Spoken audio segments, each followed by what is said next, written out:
성부와 성자와 성령의 이름으로 아멘. 10월의 마지막 날입니다.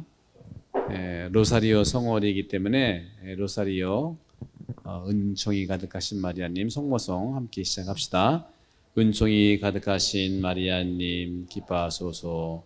주님께서 함께 계시니 여인 중에 복되시며 태중의 아들 예수님 또한 복되시나이다.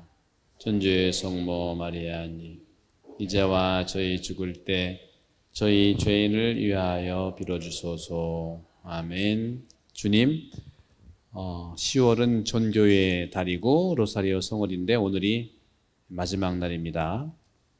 오늘 우리는 전교, 당신께서 맡기신 전교 사명에 대해서 우리 공동체와 아울러서 말씀을 공부하고 있는 모든 당신이 사랑하는 교우들과 함께 전교와 말씀 또 공동체에 대한 이야기를 함께 해보도록 하겠습니다. 당신께서 이끌어 주시고 우리를 축복하소서. 우리 주 그리스도를 통하여 비나이다. 아멘. 성부와 성자와 성령의 이름으로 아멘. 오늘은 이제 다음 달에 한 달만 이렇게 공부하면은 구약을 다 떼요. 그죠?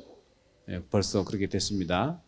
그래서 오늘은 특별히 전교주일, 전교의 달이 너무 중요해서 기도에서 한 것처럼 여러분들이 이제 성경을 대하는 분들이니까 여러분들이 성경을 대하면서 왜 이 성경을 대하고 있는가, 주님이 원하시는 전교의 달에 또 어떻게 성경을 대하는 사람으로서 살아가야 될까, 또 공동체라는 건 뭘까 하는 것들을 전교주일과 아울러서 우리 교황님께서 우리 한국에 방문하셨을 때 2014년입니다. 8월 달에 8월 14일부터 18일까지인가요? 했는데 교황님께서 한국 교회에게, 세계 교회가 아니고 한국 교회 또 한국 사람에게 주신 사명이 있으세요. 우리한테 주신 그 사명을 중심으로 해서 한번 나눠보도록 하겠습니다. 우선 여러분들은 이제 신앙생활을 하는데 신앙생활이란 뭘까요? 신앙생활이 뭔가 여러 가지 이제 여러분 느낌이 있겠지만 신앙생활은 많이 하시잖아요. 신앙생활은 믿음생활이죠, 그죠? 믿음생활. 믿음은 또 뭘까? 믿음생활은 뭘까요? 사실은 믿음이라고 하는 것은 무엇인가에 접촉하는 건데 바로 말씀에 접촉하는 생활이 가장 먼저 믿음 생활이고 신앙 생활이라고 생각해요. 말씀을 대하면서 무엇인가에 접촉하지 않고 접촉이 없는 믿음은 우리 신앙 생활에서 상당히 큰 거리감이 있다는 거죠. 늘 말씀드리지만 믿음살이와 살림살이가 구별돼서는 안 되는데 실제로 많이 구별이 됩니다. 믿음은 믿음대로, 생활은 생활대로 많이 느껴요. 좋아지고는 있지만 우리 스스로 노력해야 된다는 것이 아직도 숙제로 남아 있습니다. 여러분도 한번 그걸 돌아보세요. 내 믿음과 믿음을 살아가는 것과 어떤 관련이 있는지. 이걸 대표적으로 신앙생활의 가장 중요한 접촉, 그러니까 신앙과 이 생활이 같이 잘 연결되게 해주는 분이 최고의 지도자가 지금 교황님이세요. 그분 한 말씀 한 말씀은 이론이 아니라 삶입니다. 또 말씀이 그런 거예요, 말씀이. 근데 우리는 너무 말씀이 어렵다고 생각하니까 우리가 어떻게 적용할 수 없다는 그 생각 때문에 우리 어려운 것 같아요. 그 생각만 하지 않아도 말씀을 있는 그대로 접촉할 수 있는 그런 시야, 이것은 공부를 많이 해서 되는 문제도 아니고요. 또 공부를 안 했다고 해서 안 되는 문제도 아니에요. 내가 어떠한 마음 자세를 가지고 대하느냐, 생각하는 것이 아니고. 그래서 사실 교황님, 프란치스코 교황님이 선출되기 전까지 가톨릭의 어려움이 굉장히 많았었습니다. 그런데 이 새로 선출된 이 교황님의 일종의 파격적 행보, 여러분 파격적 행보라는 거 아세요? 교황님이 옛날 교황님 같지 않고 상당히 세상 밖으로 많이 나오시는, 교황청 안에 머물러 계시는 것도 아니고 교황님이 살던 궁전에 살지 않고 교황님은 사제들이 살고 있는 마르타의 집에서 함께 사제들하고 같이 살아요. 교황궁에 머물러 있지 않습니다. 함께 산다. 접촉하면서 살기 위해서 그런 거죠. 그분은 그분의 인생 전체가 그대로 교황이 돼서 바뀐 게 아니라 그렇게 살던 분이 교황 돼서도 똑같이 사는 거예요. 우리도 마찬가지다. 우리도 어렵긴 하겠지만 저도 그러려고 많이 노력을 해요. 누구한테 얘기한 것 다르고 누구는 다르고 그러지 않고 똑같이 이렇게 살아가려고 하죠. 이런 접촉의 행보, 파격의 행보는 믿음의 모델을 제시해주고 있는 것이다 하는 거죠.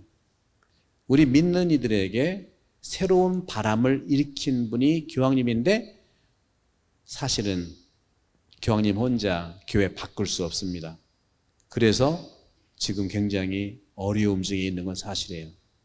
교황님을 위해서 기도하고 우리도 교황님께서 하시는 말씀을 어떻게든지 이해하고 내가 실천하려고 노력해야 되지 않겠는가. 저도 마찬가지입니다.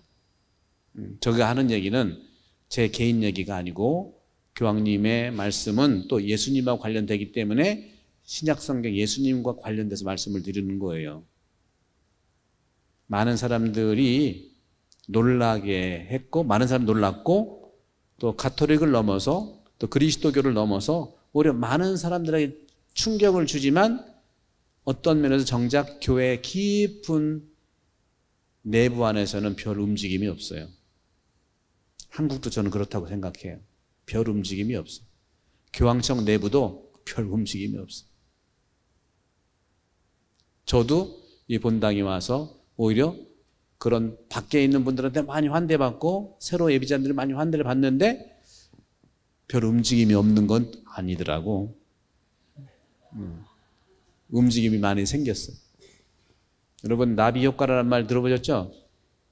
중국에서 나비가 한 마리가 팔랑거리면 그게 태풍이 만들어져가지고 끝까지 간다는 거 있잖아요. 신학자 중에는 그 요즘에 살아계신 중에 한스 큉이라고 하는 대단히 비판적인 신학자가 있습니다. 아주 독소를 가기도 하고요.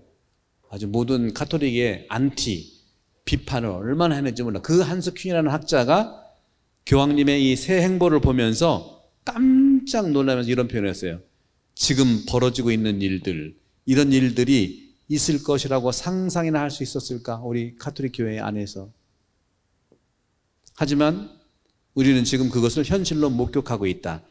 2번 맞이하기 어려운 봄을 뜻밖이 맞이했는데 그것을 다시 겨울로 돌리지 말자 하는 최고의 비판적 신학자였는데 프란츠 교황님이 되자마자 얼마나 기대하는지 몰라. 근데 오히려 반대로 교황청 내부라든가 중심에 있던 그런 보수적일 수 있는 그런 부분에서는 움직이긴 움직이죠. 그러나 크게 뭐 달라질 수 있는 부분, 없는 부분도 있지 않겠는가. 제가 느낌이 그래요. 이렇게 킹은 이렇게 감동할 정도로 엄청난 변화를 겪고 있는 전 세계 가톨릭 교회가 이 변화 속에서 감당해야 할 과제가 얼마나 심각한지를 말씀하고 있는 것이다. 이런 변화에 저항하는 힘도 굉장히 큽니다. 여러분들 착한 목자가 와서 좋은 거 한다고 해서 순순탄탄 테러 가는 거 아니에요. 여러분 모임도 마찬가지예요. 누가 좋은 뜻을 제시하면 그 저항하는 세력들이 있어요. 그런데 분명한 것은 우리가 제가 지난 그 전교 주일 때도 강론 때 말씀드렸지만 새로운 복음화를 말씀드렸는데 정말 가톨릭도 심각한 건 뭐냐면 일단 남미만 한번 보더라도 남아메리카가 1940년대만 해도 95%가 가톨릭 인구였어요. 95%. 뭐 거의 다 천주교 신자라고. 1940년대. 지금부터 몇 년 전에 60년 전이고 이제 70년 전이 70년 전. 근데 1980년대 40년 후에 80년대에는 76%였어요. 그리고 2012년도 불과 7, 8년 전에는 65%. 아마 지금은 50 정도 될지 않을까. 반타작이다. 왜 그러냐 이게 도대체. 미국도요 2천만 명의 카톨릭 인구가 교회를 떠났어요. 우리 카톨릭도 예외는 아닙니다. 지금 한국 카톨릭 다른 중국이나 일본에 비해서 그렇게 잘 된다고 보지만 현실로 보면 계속 쭉쭉쭉 내려갑니다. 미사 참석률, 신자 증가율 쭉쭉쭉 눈에 들어요. 지금 현재 미사 참석률이 한국은요 20%가 안 돼요. 1000명이 신자면은 200명이 안 나와요. 18%? 이 정도? 그리고 세례 받는 수도요 옛날에는 10% 성장도 했고 이랬어요. 지금은 아주 저조합니다. 10%가 뭐예요? 0.9%? 1%도 안 올라. 다시 한번 신앙에 대해서 깊이 생각을 해야 되지 않겠는가. 주님을 믿는 것이 어떤 거냐. 주님을 믿는다는 것은 말씀을 접촉하는 거다. 접촉하고 만난 것을 내가 또 이웃에게 접촉하는 것이죠. 말씀은요 공부 대상이 아니에요. 여러분들. 여러분 너무 말씀 모른다고 너무 이렇게 안타까워하지 마세요. 그러면 뭐 옛날 라틴말 몰랐던 사람들은 성경 전혀 모르는데 어떻게 살겠습니까? 한국말 알아야 되지만 한국말 모른다고 못 사는 거 아니거든요. 우리 영어 안 쓴다고 못 살지 않잖아요. 그죠? 말씀은 공부 대상이 아니고 믿음의 대상이라는 것을 분명히 우리가 받아들이면 좋겠다. 어떤 이해 능력도 물론 중요하지만 직접 지금 그 말씀을 내가 어떻게 이해하고 알아차리느냐. 그런 부분들이 상당히 우리에게는 요청되는 것이죠. 교황님께서는 늘 이런 초기에 이런 말씀하셨죠. 기억나십니까? 양냄새 나는 목자가 되길 바란다. 저도 양냄새 좀 내물라고 양고기 좀 먹으려고 하는데 양고기 참 좋아했는데 저는 말고기가 더 좋더라고. 말고기가. 역시 이것도 양들과 접촉하는 데서 나오는 거 아니겠어요? 양냄새 나는 건 뭐예요? 양과 접촉하는 양들은 뭐예요? 여러분들이 저도 그래서 교우들 냄새가 좀 나게 했으면 좋겠다. 그래서 웬만하면 여러분들과 함께 이렇게 접촉하며 더 살고 싶다는 말씀을 드리고, 그런 점에서는 이제 사목의 형태도 교황님께서 말씀하시는 것은 예수님이 말씀하시는 건 그대로 따라 사는 겁니다. 제가 이제 오랫동안 대전신학교에서 예수 그리스도를 강의를 거의 23년 했는데, 제가 그리스도를 많이 이렇게 가르치고 만나다 보니까 교황님이 그대로 하시더라고요. 그래서 저는 그래 교황님을 이해하는데 굉장히 어렵지 않았어요. 거의 저도 사실 예수 그리스도를 강의만 한다는 것은 입만 벌리는 게 아니라 생각과 마음에 품고 있어야 그게 전달되는 거기 때문에, 그래서 저도 가능하면 여러분 대하는 내용이라든가 표현도 가능하면 예수님 표현 방법대로 하려고 노력하는 중이에요. 그래서 제 말이 어렵다고 한다면 예수님 말씀이 어렵다고 볼 수도 있겠지만 예수님 시대의 방식과 우리 시대의 방식이 약간 차이가 있는데 그 속에 품어있는 마음은 똑같다는 것을 말씀드리고 싶어요. 새로운 복음화, 우리 전교주일날, 전교주일에 우리가 할 수 있는 것은 뭐냐? 교황님께서도 그런 말씀을 하시거든요. 새로운 복음화에서, 전교에서 가장 중요한 것은 사제양성이라고 얘기했어요. 사제양성. 너무 중요한 거 아시잖아요. 그죠? 사제가 얼마나 중요합니까? 영향력이 크기 때문에 그래요. 거기에 초점, 신학교 교육이 바로 새로운 복음의 초점이에요. 다시 말하면 사제 양성과 또 수도자가 복음적으로 양성되어서 다양하게 접촉을 통해서 만나는 이들에게 주님 축복을 나눌 수 있기 때문에 그렇다는 거죠.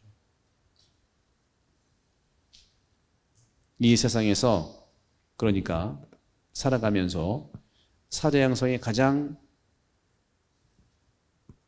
전교라든가 복음화에 중요한 것처럼 똑같이 우리 본당 안에서도 평신도 봉사자의 양성이 중요하다는 말씀을 하는 겁니다.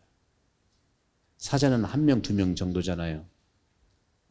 그렇기 때문에 여러분들 사목위원이라든가 구역장이라든가 반장이라든가 우리가 이제 그 규모가 크다 보니까 여러 명이 필요해서 농담 돌아가면서 또 맡고 또 이쪽도 맡고 2년씩도 했다가 레이저는 3년씩 하고 또 어려우면 또 1년씩도 해보고 하는데 참 그 부분이 누군가를 맡긴 맡아야 되는데 맡는 데 초점을 두다 보니까 실제로 양성이라고 하는 차원에서 소홀히 할 수밖에 없었고 또 본당 신부로 와서 해보니까 여기에 여러분들 흘러가는 행사라든가 이 흐름에 맞추기에 바빴단 말이죠. 양성은 생각을 할 수도 없다는 말씀드리고 싶어요.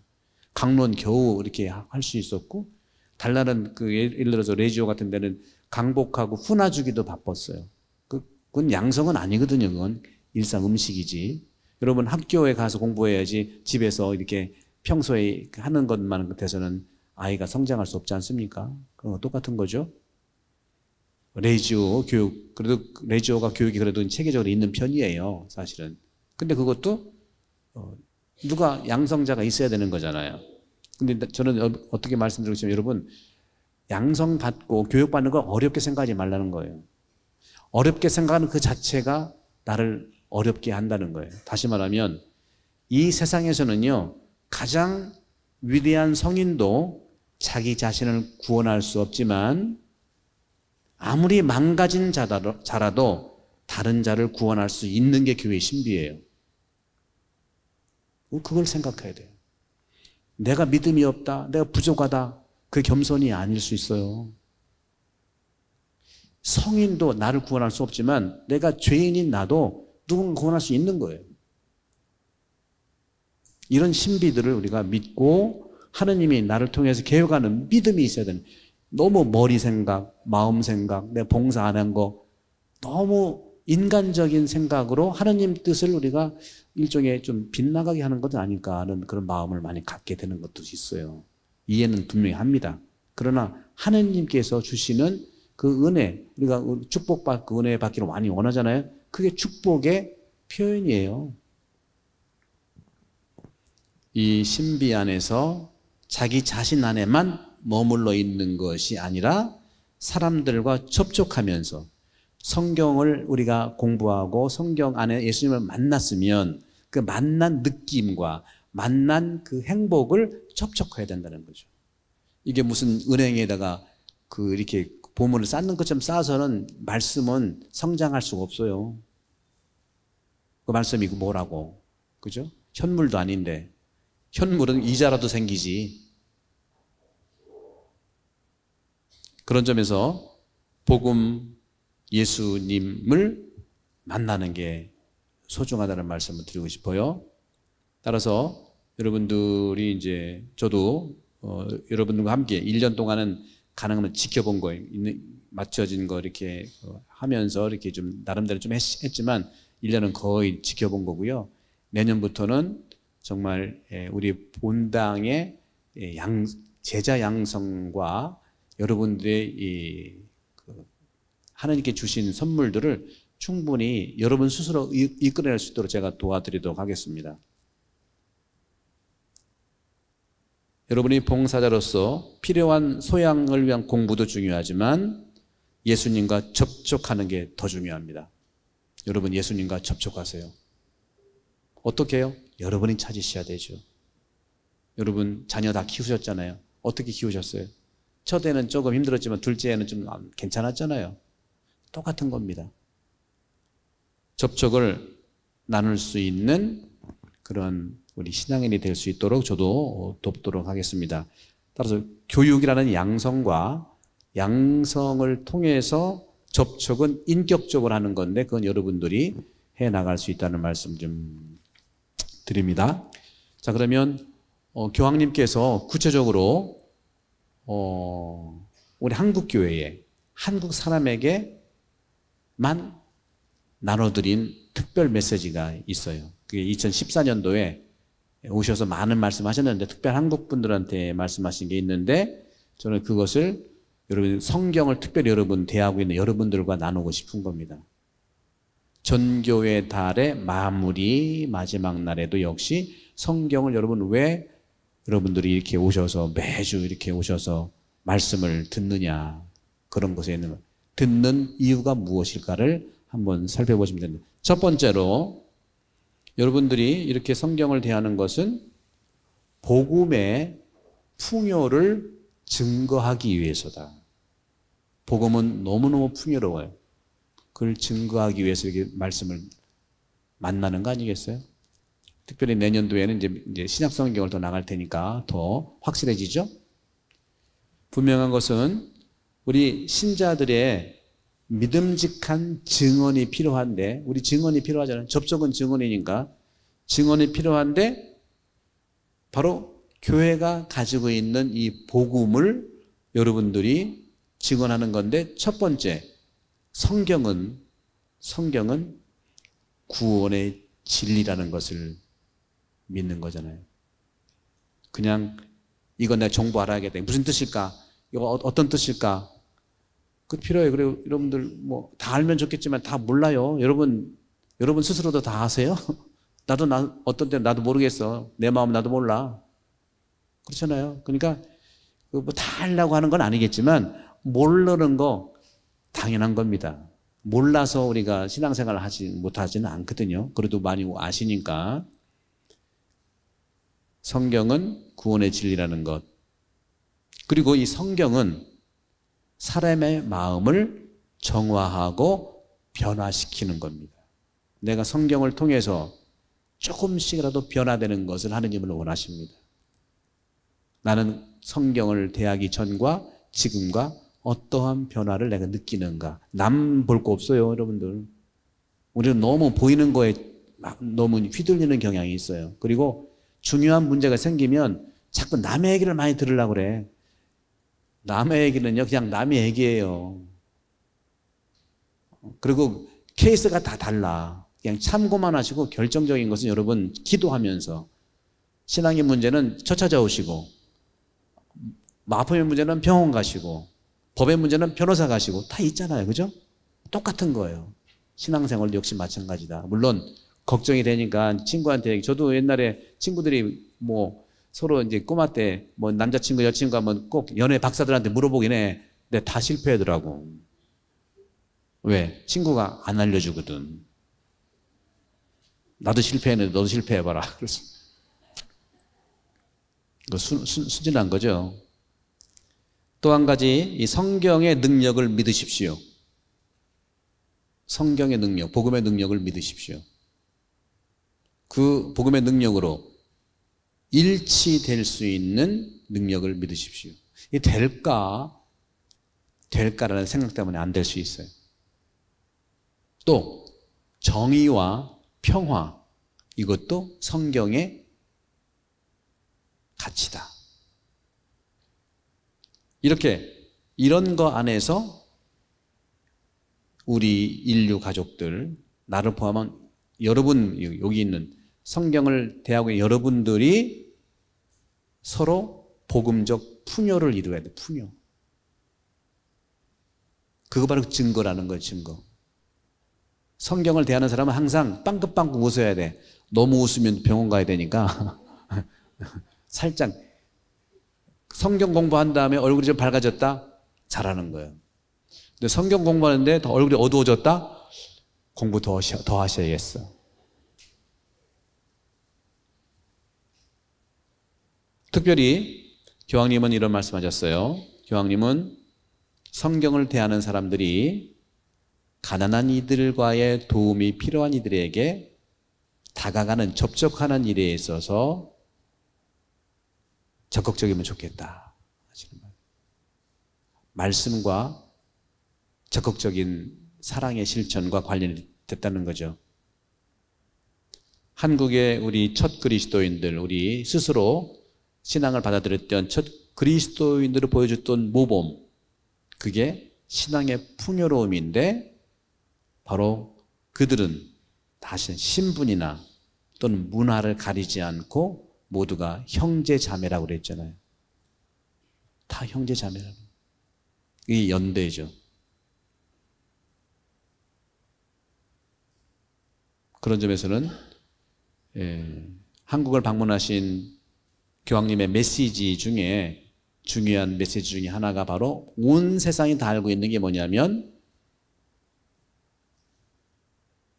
유례 없는 선교사 없이 신앙을 받아들인 한국 사람들의 신앙심, 스스로 받아들인 거. 이것도 마찬가지예요. 여러분 스스로 와서 한국 신부도 없는데 터를 잡아서 40년이 넘었잖아요. 그대로 또 연결되어 있는 거예요. 그러면 선교사 없이 신앙인 스스로 교회를 건설했다? 어떤 뜻일까요? 그게 뭘까요? 자발성이 있다는 거예요. 자발성이 있다는 거예요. 자발성이 있다는 거예요. 자발성은 뭡니까? 자발성은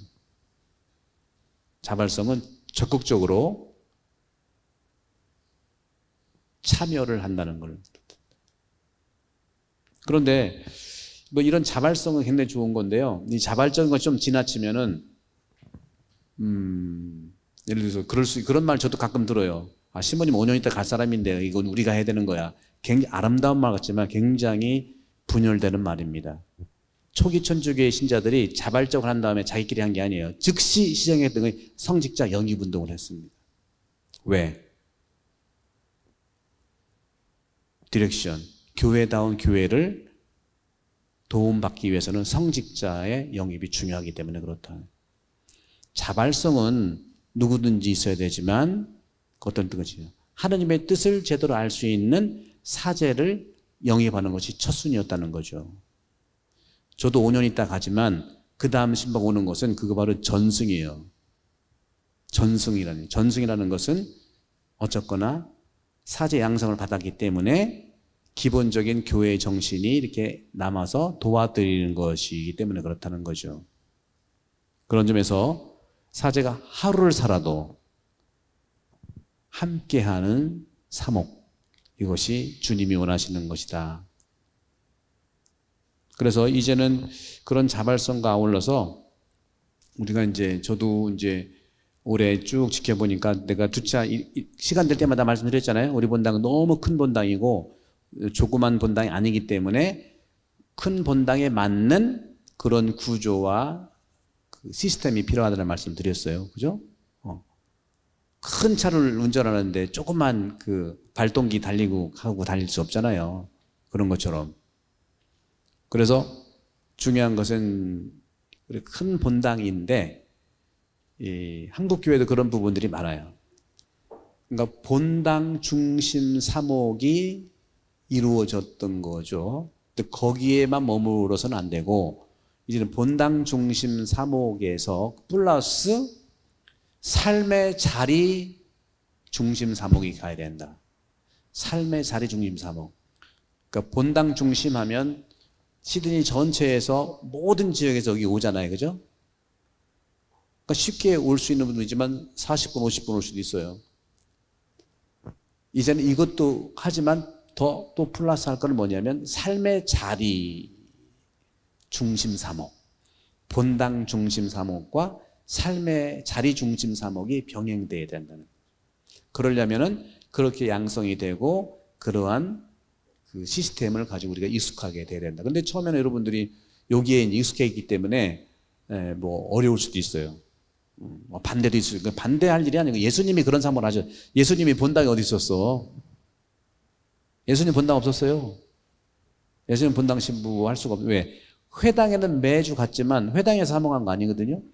회당에 가서 모세오경 읽고, 그렇죠. 모세오경도 못 읽었죠. 예언서나 정도 읽고, 모세오경은 그 사제들이 읽고 그랬잖아요. 그리고 어떻게 했어요? 전부 다 삶의 터에서 가서 사목했잖아요. 오늘날에는 예수 중심 사목이 바로 삶의 터 중심 사목이라는 것입니다. 그래서 그런 방향으로 여러분 자연스럽게 나갈 거예요, 여러분들. 저는 성격상 갑자기 하세요! 그렇게 하진 않아요. 저도 감당 못해. 서서히 연착륙과 연이륙. 그죠? 요즘에 여러 가지를 이렇게 시행하는 거, 소공의회도 하고, 또 패실리티도 자원봉사 모집한다고 하고 이런 것들이 사실 내년에 미리 할 사목을 조금씩 같이 나눠서 하는 겁니다. 예수님이 그렇게 했거든요. 제자 뽑으시고 또 이렇게 파견도 하고 이렇게 됐던 것이죠. 그런 점에서 첫 번째 이제 교황님이 말씀하신 우리 말씀을 대하는 우리 평신도들은 복음의 풍요로움을 증거하는 사람이다는 말씀을 좀 나눴고, 두 번째로 교황님이 우리 한국분들에게 말씀하시는 건 뭐냐면 자선 사업 있잖아요, 그죠? 자선 사업, 사회복지 활동이라든가 자선 사업 있잖아요. 자선 사업을 해야 되지만 자선 사업에 머무는 것이 아니라 자선 사업을 넘는 인간 증진에 애쓰면 좋겠다. 인간 발전이란 말을 쓰셨어요. 인간 증진. 근데 우리는 자선 사업을 하는데도 좀 어려움이 있잖아요, 그죠? 어떻게 보면 솔직히 말씀드리면 우리 본당도 사회복지 기금이 아주 낮아요. 그러니까 자선 사업도 우리가 더 해야 된다는 말이에요. 근데 자선 사업도 더 해야 되지만 자선 사업에 머물지 말고 넘는 인간 발전을 위해서 애써야 되지 않냐 그런 말씀하셔.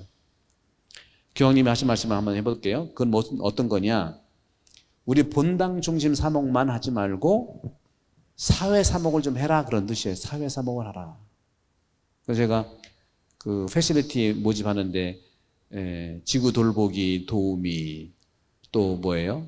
어려운 이웃 도우미 돌보기, 또 해외 어려운 교회 도우미 사업, 또 정의평화 뭐 이런 거, 그다음에 영적 돌봄하는 거, 이게 다 이미 예수님도 얘기했고 교황님이 이미 오래전에 얘기한 것을 서서히 하려고 제가 이렇게 설명해도 좀 하고, 오늘도 그런 자원에서 전교주의 성경을 공부하는 거 우리가 평생 공부 다 못하거든요. 신부님들도 신학교에 성경 다 공부 못해요. 왜? 이것만 할 게 아니니까. 스스로 자기가 한 걸 가지고 또 공부하고 기도하고 스스로 하는 것이 첫 번째예요. 공부하는 방법을 배운다면은 스스로 해야 되거든요. 그래서 우리가 스스로 내가 한다는 그런 어떤 주체성, 그런 부분들을 가지면 발전할 수밖에 없죠. 교황님은 이렇게 말씀하셨어요. 활동은 자선 사업에 국한되지 않고 인간 성장을 위한 구체적인 노력으로 확대되어야 합니다. 자선뿐만 아니라 인간 증진으로 확대되어야 합니다. 가난한 이들을 돕는 것은 반드시 필요하고 좋은 일이지만 그것으로 충분하지 않습니다. 저는 여러분이 인간 증진이라는 분야에서 더 많은 노력을 기울여 주시도록 격려합니다. 이런 말을 하셨어요. 이런 걸 어떻게 우리가 해석을 해야 되느냐? 바로 사회 사목인데 말씀드린 것처럼 생태 환경에 대한 거. 그리고 쓰레기 얘기도 하는 그런 겁니다. 쓰레기 얘기하는 것도 그런 거예요. 그 다음에 사회복지에 대한 거. 사회복지도 패실리티들이 있어가지고 아주 전문적으로 많은 능력이 분명 우리 본당에 있습니다. 사회복지 지난번에 패실리티 도우미 모집한다니까 지금 거의 사회복지 분야에 많이 참여를 했어요. 한 6, 7명 될 겁니다. 앞으로 더 계속 할 거예요. 그분들이 모여서 우리가 봉사자만 있었지 준비하는 팀들이 더 필요하다는 거죠. 그러면 정말 사회복지 봉사 만약에 우리 도와줄 사람이 있으면 그분을 향해서 이 사람을 딱 기동적으로 가서 많이 이제 어떤 거 필요한가 이제 찾아 발견하고 이제 관찰하고 하는 거죠. 그리고 와가지고 서로 막 상의해. 이렇게 도와주면 되겠다고 해서 구역반하고 또 해당되는 반 같이 또 레지오도 같이 해서 그걸 도와주는 거란 말이죠. 지금은 누가 어렵다 그러면 사회복지분과 한 분, 또 그분이 연락하면 또 두 분, 세 분에서 어떻게 할지를 잘 모를 수 있어요. 그리고 실제로는 많은 분들이 있을 수 있는데 음으로 양으로 개별적으로 하는 경향들이 좀 있었습니다. 그런 것들을 좀 체계화할 필요가 있다는 말씀을 드리는 거죠. 그리고 어려운 교회, 해외 선교, 패실리티, 도우미도 필요하다는 그런 거예요. 이게 바로 다 사회 사목이에요. 인간 증진을 위한 거. 그러니까 어려운 이유만이 아니라 어려운 교회를 위해서 또 심리적으로 또 여러 가지 영적으로 어려운 분들을 우리가 함께 도와줄 필요가 있다는 말씀을 드리는 것이죠. 세 번째는 처음에 복음의 풍요에 대한 증거자로서의 평신도의 역할, 또 자선사업을 넘는 인간 증진에 대해서 교황님이 말씀하셨고, 또 한 가지는 우리 신자가 평신도가 양성이 되어야 되는데 평신도 양성을 추진해야 된다는 거예요. 평신도 양성은 체계적으로 잘 준비가 돼야 된다는 얘기를 하시면서 평신도 양성이 된 다음에 어떻게 할 거냐? 목자와 연대하면서 사목적 협력자로 생활하는 거예요. 평신도들은 목자의 밑에 있는 어떤 하부 단계가 아니고 협력자로서 연대하라는 겁니다. 연대. 근데 뭘 알아야 연대할 거 아닙니까? 근데 그 알아가는 것이 기본적으로 말씀은 성경도 대하는 것이고, 그 다음에 평신도 양성을 해야 되는데, 바로 그런 점에서 우리가 여러분이 지속적인 교리 교육이 첫 번째 양성의 토대입니다. 제가 와서 20번 교리했죠? 예비자 교리한 게 아니에요. 우리 모든 교우들도 보탬이 되도록 20번을 인터넷에 올라가 있어요. 그걸 여러분 끊임없이 보세요. 어려워도 우리 나에 대한 얘기고 평신도 양성에 대한 부분이기 때문에 듣고 들어서 여러분들이 익숙할 수 있으면 그게 자기 양성이거든요. 훨씬 그것이 협력하는 그런 교리 교육이 될 수 있겠습니다. 특별히 우리 본당에는 잘 돼 있는 게 교리 봉사회가 있어요. 그 교리 봉사회가 특별히 이런 교리 교육의 양성에 중요한 봉사자들이라 생각합니다. 이분들도 교리를 봉사하면서 또 터득할 수 있고, 다만 20번 올라온 유튜브 계속 보세요. 아마 연말이나 내년 정도에 교리책이 나올 겁니다. 교리책. 이거는요, 교리책이라는 것은요, 요한 바로 2세 교황님께서 성인 되셨죠? 요한 바로 2세 교황께서 92년도에 새 교회, 카톨릭 교회 교리서 CCC, 약자로 CCC를 출간하셨어요. 그때 제가 이제 가서 공부하기 때문에 저 그걸 공부를 다 한 거거든요. 제가 전공이 그거니까. 했는데 우리는 또 불만이 있었지. 아우, 저 두꺼운 걸 마련해가지고 성경보다 더 두꺼워, 이렇게 두꺼워. 가지고 우리끼리 그 이제 신부들끼리 한 소리가, 아, 교황님이 힘들게 또 성경 분량만큼 교리서를 또 만들어 힘들게 하냐. 투덜거렸어요. 투덜거려. 그때부터 공부를 한 겁니다. CCC가 굉장히 두꺼워요. CCC가 뭐냐면 캐톨릭 처치 카테키즘. CCC. 캐톨릭 처치 카테키즘. 이게 너무 어려우니까 베네딕토 16세 교황께서 그 후임자죠. 요한 바로 2세 교황님이 교황할 때 베네딕토 16세 라틴과 추기영은 신앙교리정 장관을 같이 22년 동안 했어요. 완전히 교리, 저랑 다 같은 전공. 그분이 교황돼서는 CCC가 너무 어려우니까 유켓을 만드는 거예요. 유켓. 유켓은 젊은이를 위해서 만든 CCC예요. 젊은이. 우리 본당의 초등부, 중고등부 교리교사들이 CCC를 가지고 공부하다가 너무 어려우니까 유켓, 유스 캐테키즘, 유스, 젊은이 교리서. 이것도 어려운데 젊은이 용어로 만들어낸 이걸 가지고 하니 이것만 해도 완벽해요.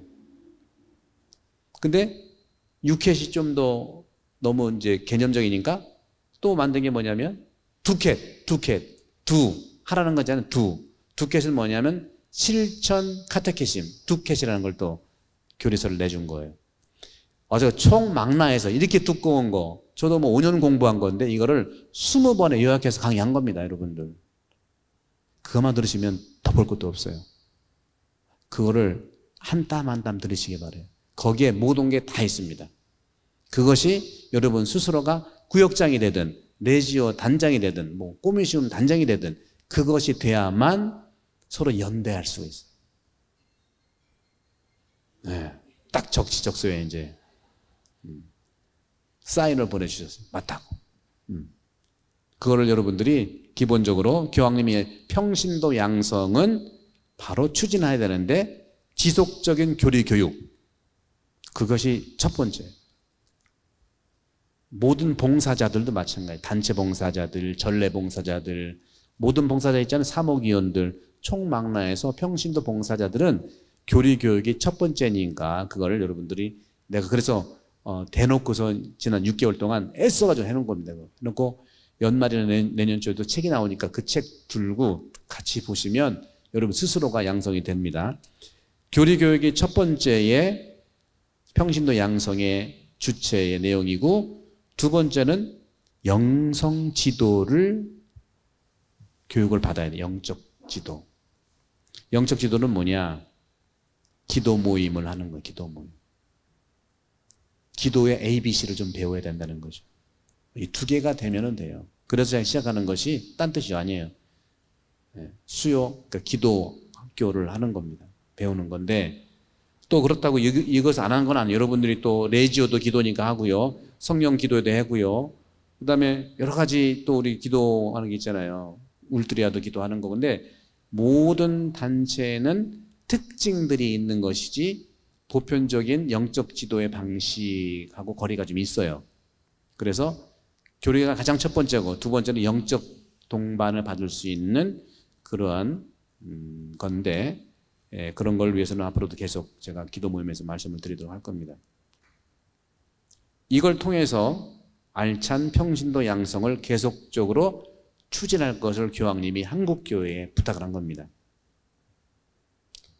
이것은 온 마음으로, 온 정신으로 여러분들의 목자인 저와 완전히 조화를 이루어서 활동할 것을 교황님이 부탁한 겁니다. 근본적으로 이러한 공헌들이 필요하다는 겁니다. 교황님이 얘기하시는 것은.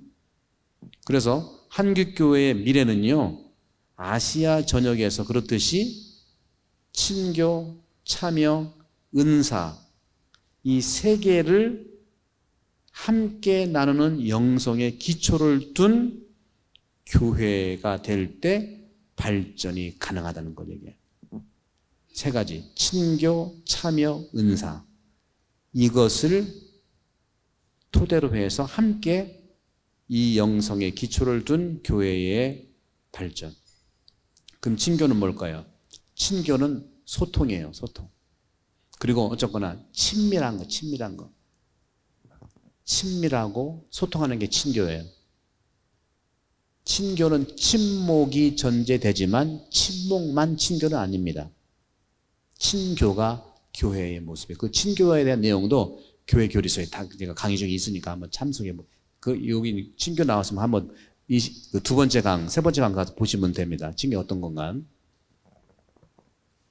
그 다음에 참여는 뭐냐? 참여.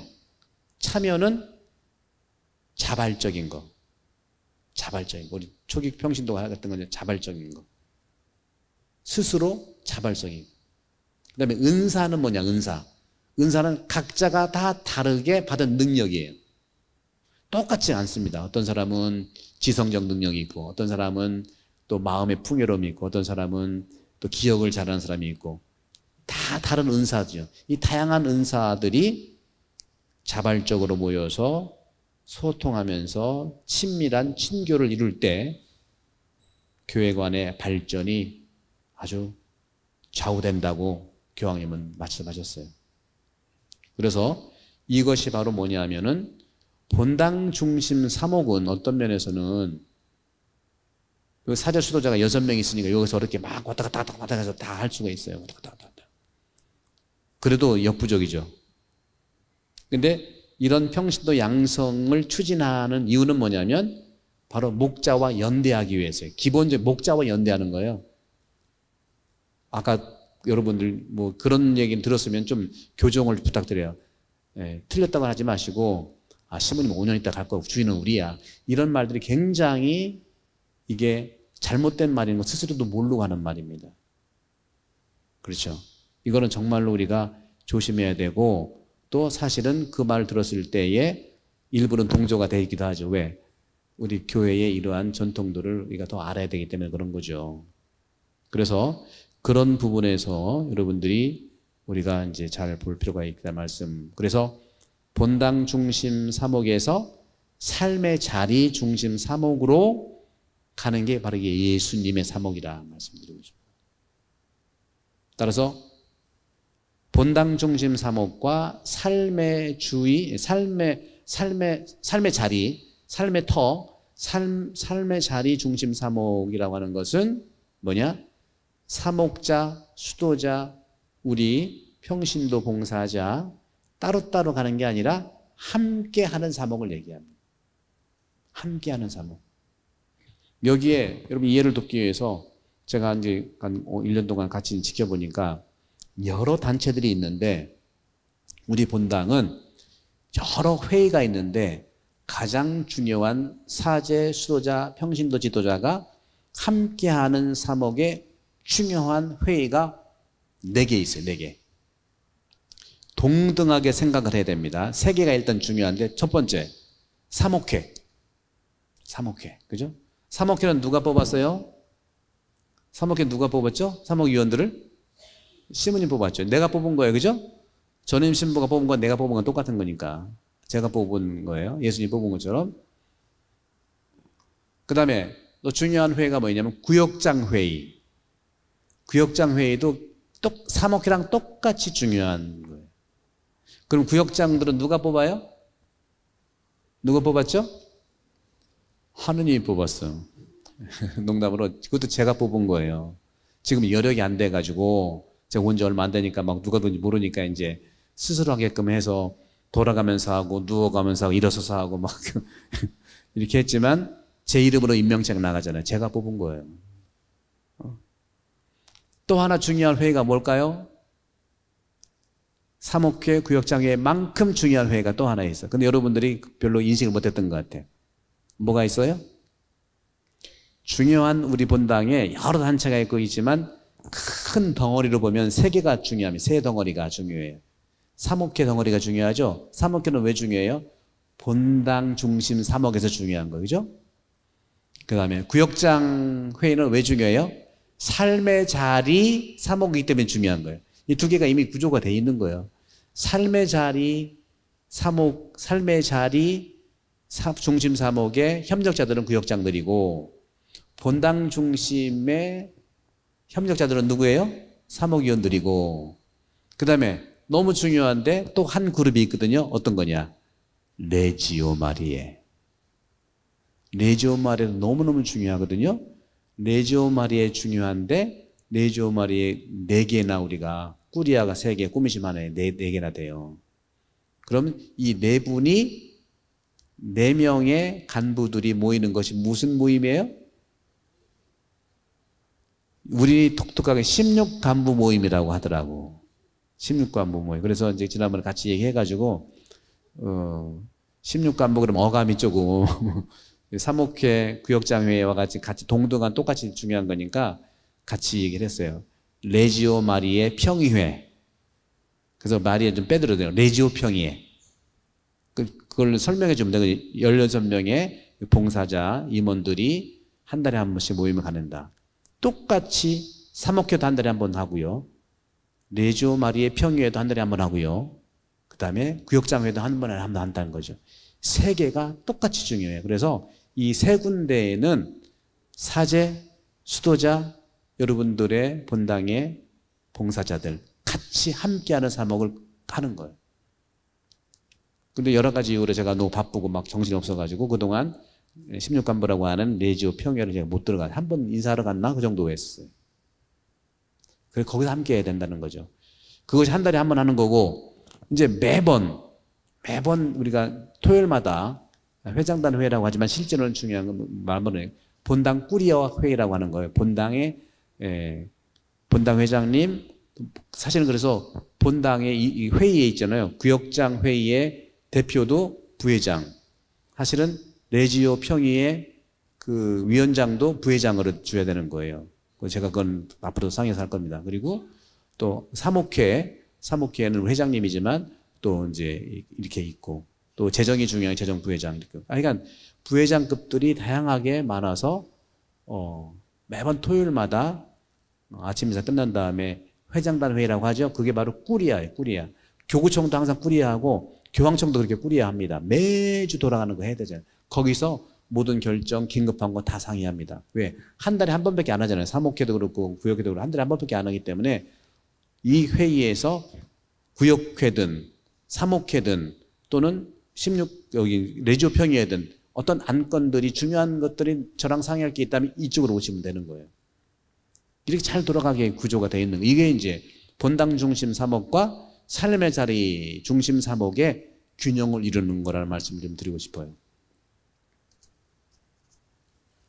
자, 이제 네 번째로 이제 막바지 오게 됩니다. 네 번째로 교황님께서 우리 한국 교회에 얘기해 주시고 또 한국 분들한테 얘기해 주신 것은 다시 해볼까요? 평신도는 어떤 복음을 풍요롭게 증거하는 평신도, 자선 사업을 넘는 인간 증진까지 가는 우리 봉사자의 역할, 또 평신도 양성을 추진하고 또 그것은 목자들과 연대하는 함께하는 사목을 위해서 그렇다는 거. 네 번째 중요한 거죠. 스스로 가난한 교회가 되라. 스스로 가난한 교회가 되라. 한국 사회는요, 화려한 경제 성장을 이룬 반면에 부의 양극화라고 하는 어두운 면을 가지게 되었습니다. 한국 사회가 그렇고 한국 교회도 그래요. 정말 가난한 사람들이 성당에 올 수 있을까 물어보자는 거죠. 교황님이 지적한 거예요. 한국 교회도 급성장을 하면서 가난한 사람들이 발을 들여놓기가 쉽지 않은 구조가 되어버렸어요. 우리 성당도 약간 다른 면에서 그럴 수 있어요. 제가 와서 한 1년 같이 이게 적응하면서 보니까 영세자들은 계속 왔어요, 그동안. 지난번 40주년 때도 몇 명 왔다고 그랬어요? 2016년도인가요? 7년도인가? 그때 영세자 얼마나 왔어요? 또 새로운 신자하고 몇백 명 왔잖아요. 그분들 다 오시긴 오시지만 늘 보니까 미사 참여자는 늘 2,000명이더라고. 이 2,000명은요, 농담이에요. 꼭 듣지만 어떤 신부가 와도 안 나오지 않는 사람들이에요. 아주 고정 멤버들이에요. 어떤 신부가 와도 늘 참석해. 아주 신앙이 굳건한 분들이에요. 그런데 여러 가지 이유로 변화에 따라서 사목자에 따라서 또 수도자에 따라서 또는 우리 봉사자에 따라서 본의 아니게 주고받는 어려움 때문에 못 나오기도 하고 안 나오기도 하고. 저는 깜짝 놀란 게 이번 10월 달에 제가 처음 왔을 때 2월 달 말인가에 2,500명이 미사 나왔어요. 근데 이번 10월 달에 여러 가지 변수가 있는데 최저로 꼽은 게 미사 사람 1,500명, 1,000명 차이가 나더라고. 미사를 몇 번 되지만 미사 편차가 1,000명 차이 나는 거예요. 이건 우리가 심각하게 우리의 신앙관을 한번 고려해 볼 갱충의 인투이션을 주는 것 같아요. 도대체 우리는 어떤 신앙을 가지고 있고 어떤 현상들에 가지고 있느냐 하는 것을 볼 필요가 있는 거예요. 판단하는 게 아니라 정확하게 읽어내야 될 때 우리가 또 대책을 세울 수 있거든요. 1,000명 차이가 났어요. 그리고는 평균적으로 2,000명 정도 쭉 오시는데 2,000명 오는 평균하고는 또 10월 달하고 또 500명 이상 차이가 나. 몇 주 그랬어요. 몇 주. 그러다가 이제 400명, 지난주는 300명, 아마 이번 주는 한 200명 곧 이제 회복이 될 것 같아요. 여러 가지 이유가 있는데 그런 굉장히 우리가 여러분들은 아니더라도 저는 또 우리 봉사자들은 예의주시하면서 분석을 잘해야 됩니다. 왜? 미리미리 깨어 준비할 때 이 사목의 어떤 그 뜻이 이루어질 수 있기 때문에 말씀드리는 겁니다. 그래서 제가 말씀드리고 싶은 것은 새로운 영세자들이 와서 적응 못해가지고 그냥 떠나는 경우가 왜 그럴까 봐야 돼요. 도대체 왜 그럴까? 여러 가지가 있어요. 뭐 공개적으로 얘기할 수 없어요. 한 가지 예로 제가 이미 말씀드린 거니까 말씀드리면 1980년대, 90년대 한국교회에서 굉장히 뭐 정의구현이라든가 또 김수환 추기님 계셨을 때 한국교회가 굉장히 인기가 있었다고 그랬잖아요. 이미지가 좋았잖아요. 그래서 광주의 어느 지역에서 개신교 신자들이 한 60명인가가 집단 개종했어요. 야, 천주교야말로 정말 살아있는 교회고 정의로운 교회고 정말 교회다운 교회다 하고 집단 개종을 했는데 세 달 만에 원상복구했더라고. 돌아갔더라고. 그러니까 내용은 아니더라고 보니까. 이해가. 저도 어떤 면에서는 그런 거 있어요. 학생들한테도 학교에 오래 있으면서 사제 양성을 10년 동안 잘 이렇게 양성을 한 다음에 본당에 파견해 보면 본당의 구조가 거기에 사제들이 익숙해 있는 거예요. 배운 대로 가서 하기보다는 그런 구조에 머무는 구조대로 휩쓸리게 돼요. 왜? 또 여러 가지가 왜 있어요? 또 여러 가지 왜? 그 임기도 용어는 약간은 되는 것 같아.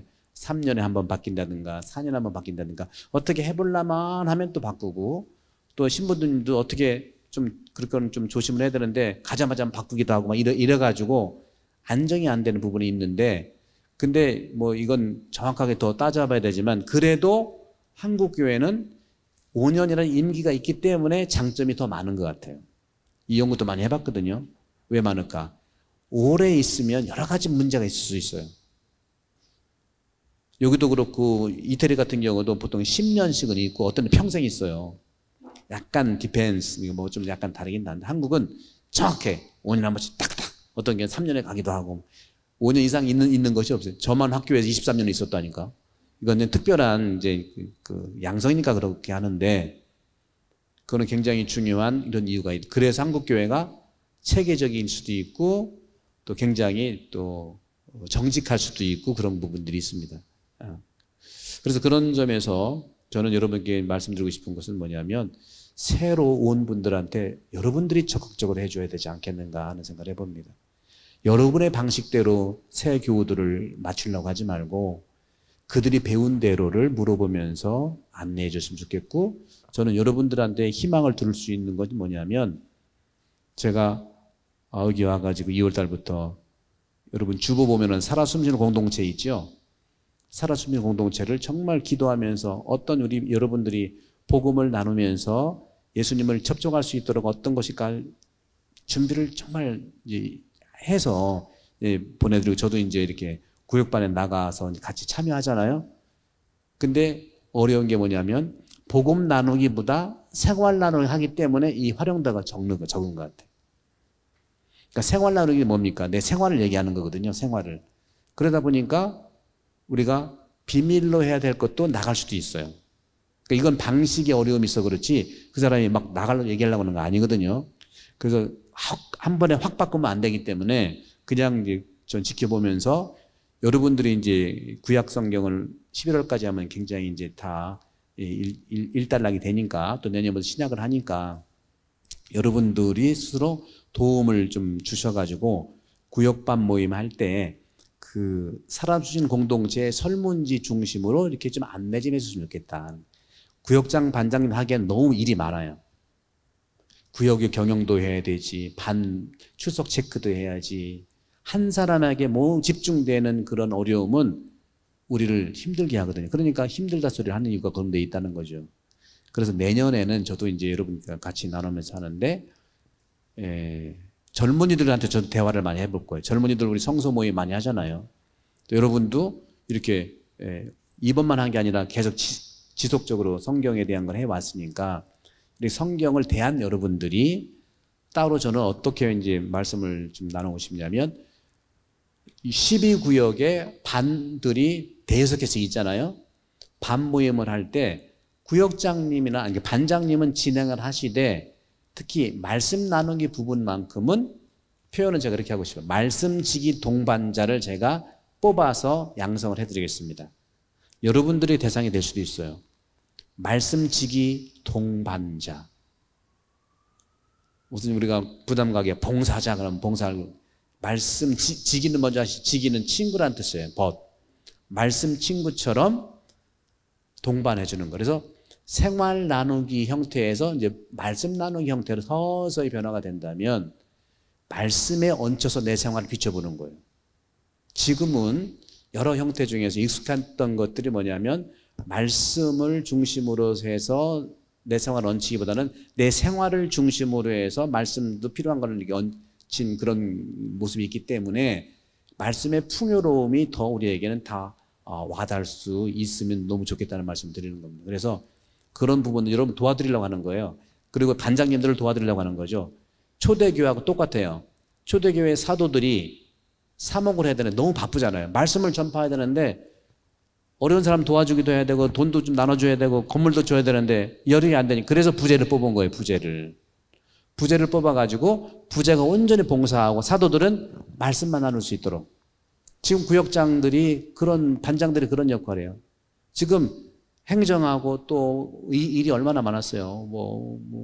분당 예비자 할 때 그렇고 뭐 할 때 그렇고 뭐 할 때 그렇고 뭐 할 때 그렇고 그러니까 너무 일이 많다 보니까 말씀 나누기도 벅찰 수 있어요. 그래서 반장님들은 거꾸로 된 것 같아요. 이제 그러니까 부제 같은 그런 삶의 또 반원들 걱정, 또 반원들 사이의 어떤 변동, 또 병자가 있는지, 새로운 교우가 누가 왔는지, 또는 새로 영세자가 누구 있는지, 혹시 잘 나오다가 안 나오는 사람이 있는지를 친절하게 대하는 그 역할을 충분하고, 반모임을 할 때는 말씀지기 소칭, 소위 말씀지기 동반자가 2명씩 제가 뽑아가지고 한 달에 한 번씩 교육을 특별히 해드릴 겁니다. 물론 구역장 반장은 올 수는 있어요. 그러나 원칙은 말씀 지기 동반자가 와서 한 달에 한 번씩 제가 말씀을 나눠드리면 그분이 구역장 반장님의 활동을 도와주는 거라는 거예요. 말씀으로.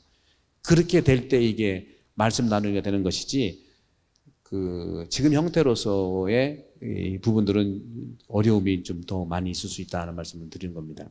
그래서 그런 점들을 말씀을 드리면, 그래서 교황님이 바라시는 교회는요, 우리가 그러니까 가난한 교회가 되라고 해서 내가 궁핍하게 살라는 게 아니에요.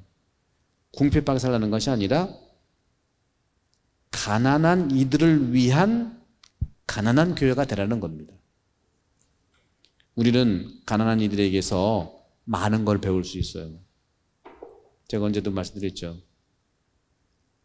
500만 원이 있으면 좋겠다 하고 하다가 진짜 500만 원 생겼으면 그다음에 어떻게 돼?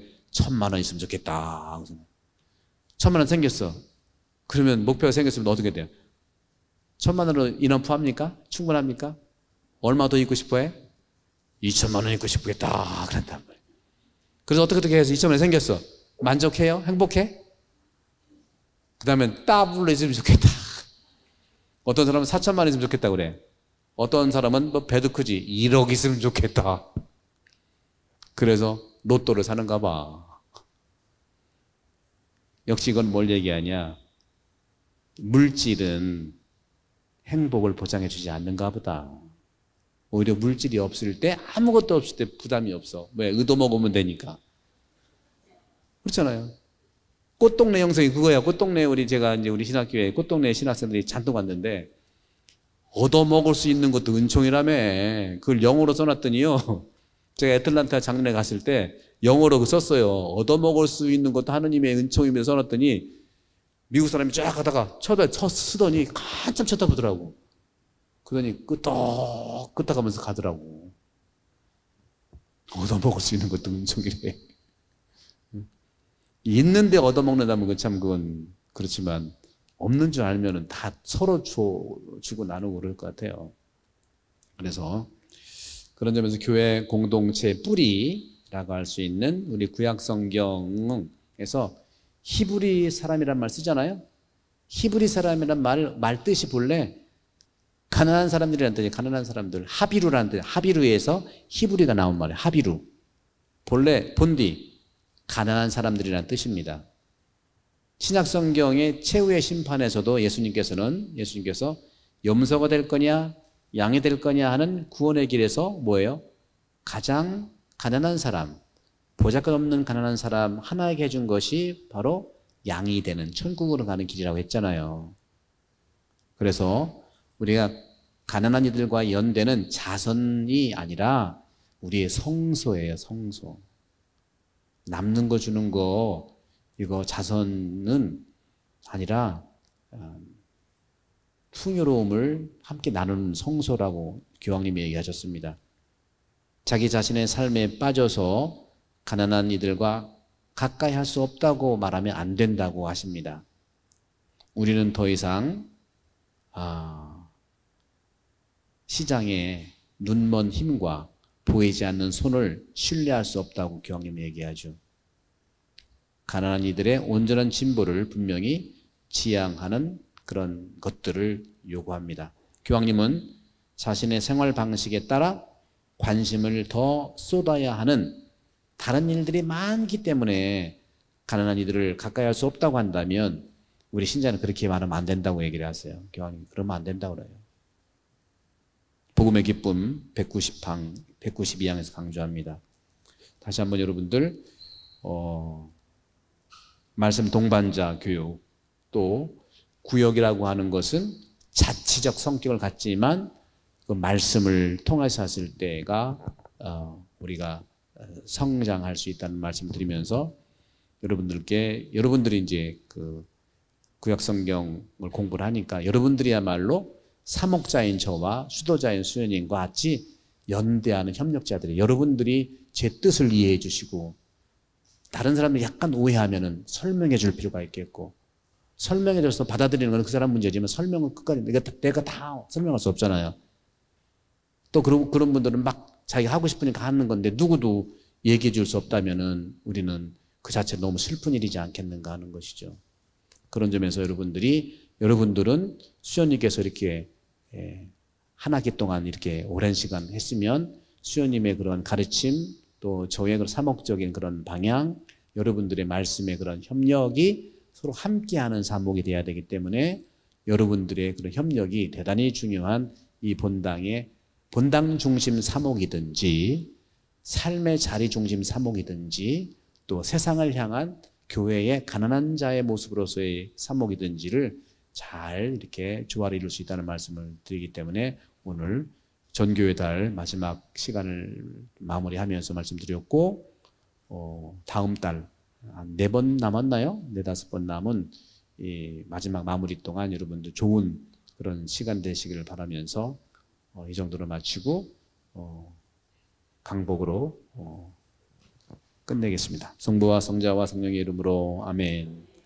주님 감사합니다. 전교회 달 맞이해서 당신 말씀을 살아가고 또 설명하는, 또 희생하는 우리 모든 당신 사랑하는 교우들에게 강복하시고 축복하소서. 주님께서 여러분과 함께 전능하신 천주 성부와 성자와 성령께서는 우리 모두에게 강복하소서. 성부와 성자와 성령의 이름으로 아멘. 감사합니다.